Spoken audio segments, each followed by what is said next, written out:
due to injury is Vitor Belfort, the Brazilian phenom, not able to compete here in UFC 17. And for more on that, let's check backstage with Joe Rogan.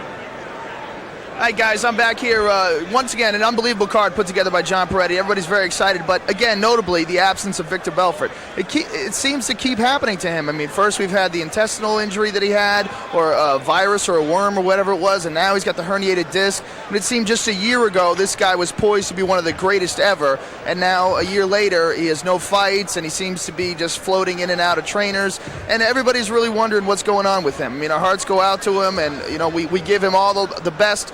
You know, we wish him all the best luck as far as his training and as far as his recovery time going, but it is kind of perplexing, a guy that a year ago was thought to be one of the best. Everyone back here is very excited, and I can't wait for this thing to get started.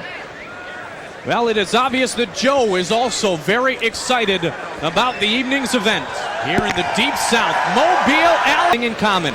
They want a shot at our present champion, Frank Shamrock. Dan Hollywood Henderson and Carlos Newton both were very impressive during the many years of the UFC and the Ultimate Fighting Alliance, and it is my pleasure tonight to pass on an official announcement to all our fans and friends of the UFC. An appointment made today official at a press conference earlier this afternoon here in Mobile, Alabama. My broadcast partner, Jeff Blatnick, has been named the new commissioner of the Ultimate Fighting Championship. Congratulations. Mike, thanks, and I do think it's an honor. I thank everyone for this opportunity here to serve the fighters and all of you fans here at the UFC. I have three main thrusts that I really want to put through. The first is maintain the fighter safety that has produced no major injuries here in the octagon. The second being, we want to prove to all the critics that we are a sport. We have plenty of rules. Might have been nicknamed no holds barred, but there were always rules here in the octagon. And last but not least, after proving it's a sport, we want and we seek sanctioning from state athletic commissions. And right now in the South, we have a few that have been sanctioning us. We want to take it around the country. We want to expand. We want to bring it to every state. You know, I want to make a point tonight, and I think it's very important for those not maybe so familiar with the UFC to understand a couple of things. This man right here, Jeff Blatnick, won a gold medal representing the United States of America back in the 80s in the Olympics.